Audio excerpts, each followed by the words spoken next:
Ben voilà, bienvenue, c'est parti pour notre rando-rencontre de ce lundi. Comment allez-vous? J'espère que vous êtes en pleine forme, peut-être après avoir fait une rando récemment ou en prévision d'en faire une autre. C'est ce dont on va parler pendant les prochaines minutes, un 15-20 minutes, pas trop. On a un invité spécial également aujourd'hui, Gilles Bilougou. Hospitalier, ben, il est plus que ça, il est marcheur également et un passionné de Compostelle. On va aller faire un tour donc via les chemins de Compostelle aujourd'hui. On lui parle dans les prochaines minutes, juste avant pour mettre la table. Évidemment, comme d'habitude, c'est notre rando-rencontre lundi, midi 15 au Québec, adapté à l'heure dans votre secteur, que vous regardez peut-être en direct sur le Facebook, le profil Pascal Auger, que vous pouvez regarder en rediffusion également sur Facebook ou encore sur notre chaîne YouTube. Donc, on est disponible en tout temps. 15-20 minutes pour parler, répondre à vos questions aussi. Informations, préparation, vêtements, équipements. Donc, on parle de tout ça pendant les prochaines minutes. On parle des circuits touristiques les circuits touristiques québécois de randonnée pédestre. On va parler également des chemins de Compostelle en Europe et puis du chemin du Québec également. Donc, sans plus tarder, notre invité du jour. On s'en va directement en France parler avec Gilles Bilougou qui est avec nous. J'espère que je parle un Bilougou, c'est ça? Oui, c'est ça. Bon. C'est bon. Un peu différent quand même, chacun ses particularités culturelles. Merci Gilles de prendre quelques instants aujourd'hui pour nous jaser. On parle de quelque chose de particulier, c'est-à-dire les hospitaliers. C'est une expérience que vous avez vécue, que vous vivez. Ben, c'est une expérience que vous vivez aussi suite à être un marcheur, un pèlerin, hein? Oui, avec plaisir. Et vous êtes basé en Normandie et puis vous devenez hospitalier quelques fois par année à Rocamadour, vous m'avez dit. Oui. Deux quinzaines à Rocamadour et 2 quinzaines à Saint-Jacques-de-Compostelle. OK. Allons-y avec le départ, là. Ça fait combien de temps que vous avez découvert, que vous marchez Compostelle? 99. OK. Donc, une vingtaine d'années environ. Ouais. Et depuis... Je viens de finir le 6e. Votre 6e, d'accord. Et là, donc, encore une fois, cette année, vous êtes hospitalier. Expliquez-nous un peu, il y a bien des gens qui découvrent ça, surtout nous au Québec, et peut-être ailleurs à travers le monde également. On va marcher, puis on tombe en amour avec la randonnée Compostelle, etc. Puis là, oups, on découvre qu'on pourrait aussi être hospitalier puis accueillir des gens. Comment ça fonctionne, tout ça, quand on veut être hospitalier? La plupart des gîtes, notamment religieux ou municipaux, mais les particuliers aussi, recherchent tous les ans des hospitaliers bénévoles. Et donc, on peut écrire ou sur l'Internet trouver par exemple la CIR, ACIR, qui est une très grande association en France et qui recense les besoins des maisons pour une période déterminée en fonction des possibilités des gens. Moi, par exemple, à Rocamadour, je suis dans une communauté religieuse. Tous les ans, je reçois un document maintenant me disant à quelle période je suis libre et puis à quelle période je peux me rendre libre si un hospitalier ne peut pas venir. Vous voyez? Okay. Et ce qui est demandé... Vas-y. Allez-y. Non, mais donc tout passe par cette association, la CIR, pour ce qui est de, j'imagine pour les albergues municipales, pour ce qui est des privés, ben là, on cogne peut-être plus à la porte des privés si jamais on veut s'impliquer à ce niveau-là. Tout à fait, tout à fait. Mais vraiment, la CIR est basée dans le sud de la France et recense beaucoup d'éléments et donc y compris des privés. Sinon, sur les sites de Facebook notamment, dans les groupes de partage, assez régulièrement, on voit des annonces, on cherche un hospitalier pour telle période ou telle période. Et puis, il y a une dernière chose qu'on peut contacter, c'est Web Compostela, WEB Compostela, pour faire de l'accueil, mais là, à Saint-Jacques. OK, parfait. Puis j'imagine qu'il y a une autre association pour l'Espagne, parce que là, la CIR, c'est plus pour la France. Oui, tout à fait. Alors, en Espagne, l'essentiel, ça passe par l'ACC, l'accueil chrétien du chemin. Okay. Et ils savent aussi là où il y a des besoins.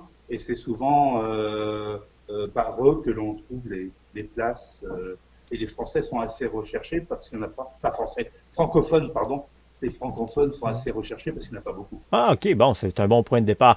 Puis dites-nous, bon, on dit c'est beau tout ça, là, de un, quand on va marcher, surtout la première, deuxième fois à Compostelle, on est sur un nuage, on a du plaisir et tout, sauf que être hospitalier, c'est pas nécessairement facile, hein? Je veux dire, au départ, ça doit prendre une bonne dose de patience, et j'imagine, parce qu'on rencontre toutes sortes de gens de partout à travers le monde, puis on n'a pas tous la même philosophie, là. Tout à fait.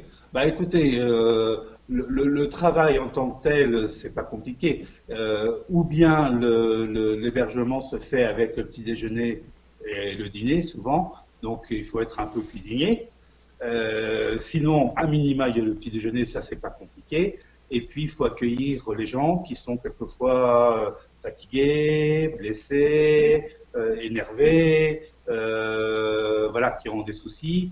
Donc il faut être souriant et à l'écoute et on a, nous, aucune importance, c'est leur parole qui importe Mhm. et puis essayer de les faire parler de ce qu'ils ont fait et de ce qu'ils vont faire. Donc ils aiment bien parler de ce qu'ils ont fait, ils ont des inquiétudes sur ce qu'ils vont découvrir après. Donc c'est bon aussi de connaître un petit peu le chemin et au moins de l'avoir fait pour une bonne partie parce qu'ils sont très très friands d'informations et de réassurance, si vous voulez. Donc, Mais, c'est une vigilance permanente. Hein, quand vous avez 20, 30, 40 personnes qui déboulent dans la journée, il faut être 20, 30, 40 fois disponible, comme s'ils étaient les premiers. en même temps, vous n'êtes pas seul, Gilles, dans un gîte, j'imagine, vous êtes plusieurs. Ça dépend de la taille, forcément. OK. Mais par exemple, jusqu'à 15 personnes, il y en a qu'un. Après, il y en a deux, OK. rarement beaucoup plus. Alors, c'est vraiment les grands gîtes, mais c'est pas forcément ce qu'il y a de plus agréable. Il faut OK. mieux essayer de trouver des gîtes à 14, 20 places parce que OK. on a encore de la disponibilité pour les gens. Quand on est gîte à 50, 60, on fait de l'administratif, on fait OK. de Ouais. l'aiguillage, mais il n'y a pas vraiment de contact. Puis, on est limité à 2 semaines, 15 jours, parce que c'est beaucoup demandant. Bon, éventuellement, ça arrangera le gérant qu'on y reste plus, mais vraiment, au bout des 15 jours, si on a fait vraiment ce qu'il fallait, c'est bien. OK. On peut toujours, hein, mais c'est pas recommandé. Non, OK. Puis, vous êtes évidemment bénévole quand vous faites ça, sauf que vous avez votre hébergement, vous êtes logé nourri finalement? Par exemple, à Rocamadour, oui, c'est logé et nourri. Souvent, on déjeune avec des pèlerins, donc c'est pris sur la nourriture commune. Et puis, il y a certains gîtes où il faut loger éventuellement à l'extérieur. C'est rare. Ah, OK, d'accord. Alors, on apporte le temps, les transports, d'accord, et puis voilà. OK. Puis, comme si c'était pas assez de donner du temps comme ça et de participer à Rocamadour, vous avez décidé de votre propre initiative à Santiago, 2 fois par année aussi, vous louez un appartement et vous invitez des gens à faire un peu le même principe finalement, à aller habiter chez vous, à Santiago. Oui, enfin, sauf que moi, je n'y serai pas forcément tout le temps, en gros 4 à 5 mois par an. Mais en revanche, il y a une personne de confiance à Saint-Jacques qui passera les clés pour les gens, pour les francophones, qui pourraient venir à une période où je ne suis pas là. Donc en OK. fait, ce sera ouvert toute l'année, avec moi ou sans moi. Ah, OK, d'accord. Donc, c'est pas un appartement que vous louez juste à quelques occasions dans l'année et ensuite que vous accueillez. C'est vraiment un endroit que les gens peuvent aller Ah oui, habiter en tout temps, là. tout à fait. Je suis à 400 mètres de la cathédrale, OK. donc c'est vraiment l'hypercentre. Et je crois que c'est à 300 mètres du bureau des pèlerins. C'est juste la rue en dessous. Et l'idée, c'est, j'aime bien présenter Saint-Jacques, j'aime bien faire des visites, montrer un petit peu ce que je connais, même si je connais pas tout, hein, mais je peux déjà tenir un bon moment. OK. Et offrir contre donativo un hébergement, il y a quatre places supplémentaires. OK, parfait. Donc, chez vous, c'est Donativo, c'est ça, je comprends? Oui, c'est ça. OK. C'est-à-dire que c'est libre participation. Ceux qui OK. peuvent, tant mieux. Ceux qui ne OK. peuvent pas, ils sont les bienvenus Parfait. quand même. Ben, écoutez, c'est très gentil, c'est très généreux de votre part. Et tout ça, nous, on a appris à se connaître. On se connaît très peu, là, mais parce que vous avez affiché quelque chose de rigolo ces derniers jours sur Internet. Vous avez croisé des Québécoises que vous avez aidées un petit peu. Voilà. Je revenais à la Maison des Pèlerins parce que j'avais été convoqué par l'archevêché pour refaire un mois du 15 août au 15 septembre. Et en passant, j'entends parler français et regarder un plan et puis elles ne savaient pas trop par où le prendre. Donc elles m'ont demandé si elles pouvaient me poser une question. Eh ben oui, à 10 heures du matin et je les ai abandonnés à 17 heures le soir. Donc, on a fait une grande balade dans Saint-Jacques, on a fait une balade dans la cathédrale, on a fait tout le processus de ce que l'on doit faire pour obtenir l'indulgence plénière à l'intérieur de la cathédrale. On a déjeuné ensemble et j'aurais fait goûter quelques petites choses de Galice qui sont pas mauvaises. Et puis voilà, quoi. Donc, j'aime ça. Donc, vous avez fait votre guide de touristique pour ces deux Québécoises qui, j'imagine, vont avoir un très beau souvenir de leur passage à Santiago. Est-ce que vous vous rappelez quels étaient leurs noms puis d'où elles venaient? Alors, j'ai honte. Il y en a une, elle s'appelle Estelle. C'est J'ai correct. oublié le Ben prénom. oui. J'ai oublié le prénom. Mais est-ce que vous vous rappelez de quelle région elles venaient aussi au Québec, non? Québec, Québec. Elles venaient de Québec. Québec. OK, parfait. Oui. Et après Santiago, est-ce qu'elles continuaient vers Finistère?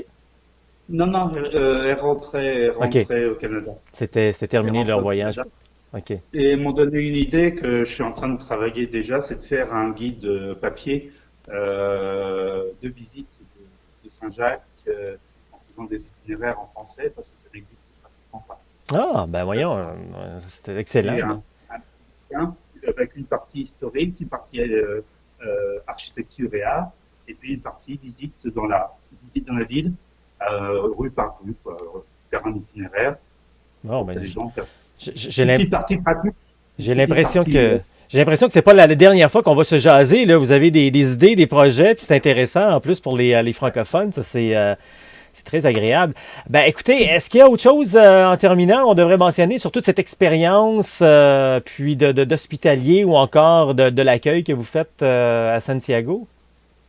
Bah, il faut d'abord aimer ça, c'est la première chose. Mhm. Et puis ensuite, quand on arrive à Saint-Jacques, il ne faut pas être pressé de repartir immédiatement ailleurs. Donc il faut y consacrer au minimum une journée. Et si c'est ça, prendre le temps et pas se précipiter au bureau des pèlerins pour avoir la Compostela, parce que vous risquez de faire la queue. Prendre son temps et y aller de bonne heure le lendemain matin. Il y a tant d'autres choses à voir pendant la première journée. Ça, c'est Voilà, un c'est bon ce que- truc, peut-être en terminant, mentionner la Compostela, qui, pour les gens qui seraient pas nécessairement au courant, on est tous, on sait pas tous les choses quand on les sait pas, on les sait pas. Le diplôme, si on veut, en quelque sorte. Donc, c'est très, par période achalandée, il y a beaucoup de gens, on peut faire la ligne pendant 2, 3 heures, mais il y a des petits trucs, hein, c'est ça. Vous dites, on peut y aller soit très tôt le matin ou en soirée. Plus tard le soir, après 19 heures, parce que ça ferme tard aussi. Et puis, c'est dire que c'est un certificat de pèlerinage, c'est-à-dire c'est au Moyen Âge, c'était l'attestation comme quoi on l'avait bien faite pour revenir dans son pays. Et l'année dernière, par exemple, il y a plus de 300 000 Compostela qui ont été distribués, et on est sur la passe de 380 400 000 cette année. C'est drôle parce qu'on parlait avec quelqu'un il y a pas longtemps, qui est une Québécoise qui était sur le chemin, qui nous disait qu'elle ressentait qu'il y avait moins de gens sur le chemin, mais en bout de ligne, il semblerait qu'il y en a plus même cette année. C'est juste qu'ils sont un petit peu plus éparpillés sur les différents chemins, c'est ça? C'est ça. Le chemin français, le Camino français, souffre un petit peu de son succès, ce qui fait que de plus en plus prennent le chemin du Nord, le Camino Norte, ou celui portugais, ou celui de Séville, La Plata. Donc ça répartit un petit peu le monde. Et puis la sensation, c'est qu'autrefois il n'y avait qu'une auberge ou deux maximum par ville ou autre, alors que maintenant, quelquefois, on en avait 7, 8, 9. Donc les gens s'éparpillent, ne se voient plus, et puis il y a un sentiment de plus grand isolement. Mais c'est excellent qu'il soit victime de son succès. Je veux dire, le Camino Frances va très bien, touristiquement, de pèlerinage, il va bien. Alors, si les autres chemins peuvent en profiter également, tant mieux. Ça va désengorger un peu le Camino Frances, puis on va découvrir plein d'autres chemins aussi qui mènent vers Santiago. Bah oui, tout à fait. Il y en a même qui s'ouvrent, hein. que ce soit en France ou en Espagne, il y en a des tronçons ou des itinéraires bis qui se créent. Il n'y en avait qu'un pour le Portugal, par exemple. Depuis 2 ou 3 ans, il y en a un deuxième au bord de la mer. Il y a, pour éviter un peu le français, il y a le Camino de Inviernes qui existe, qui passe plus au sud que le chemin français, et donc beaucoup moins de monde, et comme ça, il y en a un petit peu pour tous les goûts. Gilles Belugo, ça a été un plaisir de vous jaser aujourd'hui et j'ai vraiment l'impression que ce ne sera pas la dernière fois parce que vous avez plein d'informations, de nouveautés et de trucs très intéressants que je pense qu'on aurait le plaisir de suivre une certaine évolution. Je pense qu'on va se reparler éventuellement. Merci beaucoup de votre participation aujourd'hui. Ah ben, avec grand plaisir et quand vous voulez. Au revoir.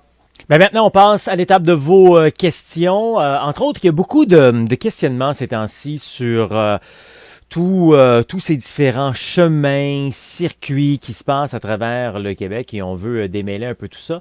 Très souvent, quand on est moins familier, on prend vraiment tout ce qu'on entend puis on en fait un chemin. J'ai vu ça entre autres l'an passé quand je suis allé faire un tour au Salon du tourisme de Montréal et puis on voyait justement Québec-Compostelle puis on me disait « Ah oui, je veux faire ça, ce chemin-là ». Sauf que Québec-Compostelle, ce n'est pas un chemin.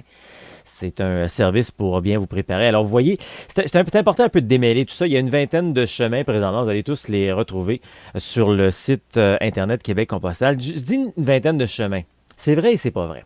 Présentement, au Québec, on a de plus en plus d'ailleurs, des circuits touristiques québécois de randonnée pédestre. Et une des catégories qu'on devrait appeler dorénavant, parce que de plus en plus, il y a des MRC, des endroits touristiques, des villes, villages, etc., qui se regroupent pour créer un circuit touristique de randonnée pédestre. Et puis, c'est de plus en plus populaire à travers le Québec, mais il faut faire la différence également.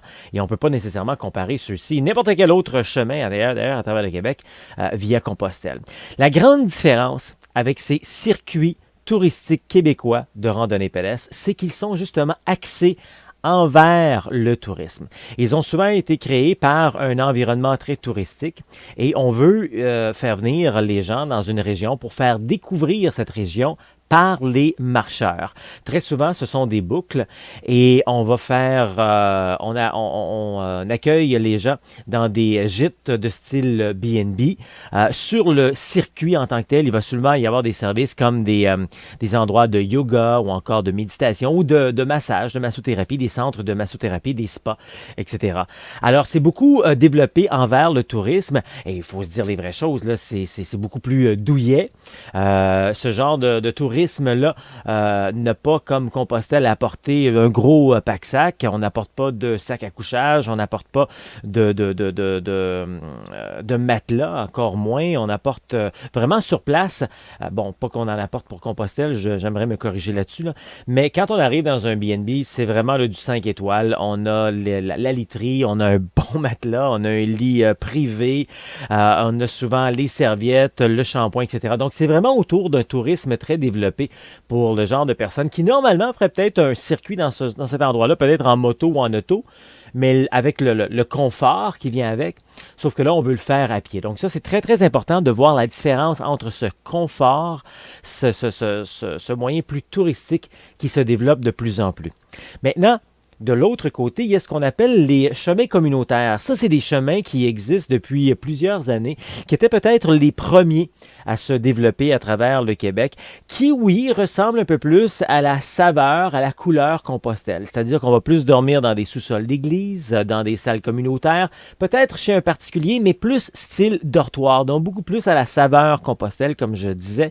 Et c'est beaucoup plus abordable également. On parle de des endroits ici où on va dormir à 15, 20, 25 $ la nuitée. La majorité de ces chemins, par contre, sont périodiques, soit au printemps ou encore à l'automne. Très intéressant quand même à faire et à visiter si vous voulez avoir l'expérience, l'aventure Compostelle. Et si vous voulez marcher à peu près n'importe quand dans l'année, sauf peut-être en hiver, au Québec, on marche un peu moins en hiver comparativement à Compostelle où là, on peut vraiment marcher en hiver. Mais si vous voulez vivre l'expérience Compostelle libre, autonome et abordable sur une plus longue période de temps, faire un plus long chemin, il y a le chemin du Québec qui existe maintenant. Les cartes sont disponibles sur le site internet Québec-Compostelle de 1200 km de Montréal jusqu'au phare de Cap-Gaspé. De plus en plus, on a des endroits qui nous accueillent de façon abordable également. Et c'est donc un chemin libre, autonome et abordable comme Compostelle, je disais, où on peut déterminer, nous, le genre de kilomètres qu'on veut faire, 100, 200, 500, 1000 kilomètres. C'est ce dont nous, on a le goût de faire. On détermine également où on va dormir, où on va manger. Dans une journée, on veut faire un 20, un 15, un 25 kilomètres. C'est nous qui décidons et abordable. Bien, on parle évidemment ici de marcher selon son budget, marcher selon son rythme, donc à un coût beaucoup moindre. Alors voilà un peu les trois qui se dessinent de plus en plus à travers le Québec. Je les rappelle, donc on parle ici des circuits touristiques québécois de randonnée pédestre. On a aussi ce qu'on appelle les chemins communautaires et puis on a le chemin du Québec. Donc évidemment, c'est à prendre selon votre goût. Parlant du chemin du Québec, justement, on était un beau groupe cette dernière fin de semaine à marcher sur celui-ci. Une portion dans Chaudière-Appalaches. Sur 2 jours, on a fait une 50aine de kilomètres, dormi dans un sous-sol d'église, donc de style Compostelle, style dortoir, très bien accueilli. Une belle fin de semaine pour vivre et marcher ensemble. On marchait parfois ensemble, parfois séparés. Comme je le dis souvent et je compare souvent, où je donne la saveur Compostelle, quand on fait ce genre de randonnée-là, vous allez à votre rythme. Vous marchez selon votre goût. Vous avez le goût de marcher seul, vous avez le goût de marcher en groupe, vous avez le goût de marcher en duo, etc. Tout le monde marche à son rythme. Surveillez la prochaine, d'ailleurs, sortie qu'on va faire à ce niveau-là. Parmi les prochaines dates, justement, ce qui s'en vient, le 15 août, c'est dans les prochains jours, à 14h, on a une formation technique en ligne pour savoir quel genre d'équipement, justement, qu'on doit apporter pour notre randonnée. Le 18 août, c'est le magasinage réseautage. On va en magasin, en petits groupes. On découvre ensemble qu'est-ce qu'on a besoin et qu'est-ce qu'on n'a pas besoin. On le voit directement sur place dans les magasins. Le 31 août, 10h, ce sera la prochaine conférence Québec-Compostelle en ligne. Donc, peu importe où vous êtes à travers le Québec, peu importe où vous êtes à travers le monde, vous pourrez suivre cette formation.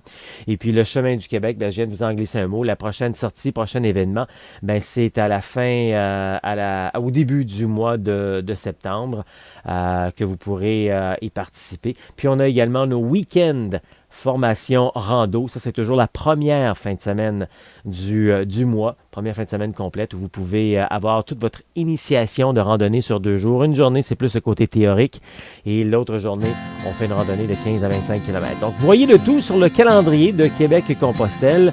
Vous allez avoir toutes ces informations. Puis encore une fois, on tend la main à des gens qui voudraient, comme Gilles Bouligou tantôt, des gens qui s'impliquent dans le domaine de la randonnée, qui veulent parler d'eux, de votre association, des chemins, etc. Tout est possible. On vous invite, autant au Québec qu'ailleurs. Ça vous tente qu'on parle de vous. On peut le faire ici à travers nos rencontres pour ce 15-20 minutes. Donc, pratiquement terminé aujourd'hui. Je vous dis que si vous voulez plus d'informations sur la randonnée, sur ce qu'on fait, c'est disponible. On donne des conférences un peu partout à travers le Québec, en personne ou encore en ligne, comme je le mentionnais tantôt. En ligne, il y a des conférences sur la préparation, l'information pour les chemins donc de Compostelle en Europe, ou encore les circuits à travers le Québec ou le chemin du Québec. Et puis en ligne également, on donne des formations sur les vêtements, le matériel pour savoir quoi avoir, être bien adapté pour sa rencontre, pour son aventure finalement de randonnée. Là-dessus, merci beaucoup encore une fois d'avoir été là cette semaine. Je vous retrouve la semaine prochaine, comme d'habitude, les lundis à compter de 12h15 pour notre rencontre de Québec-Compostelle. Ça marche.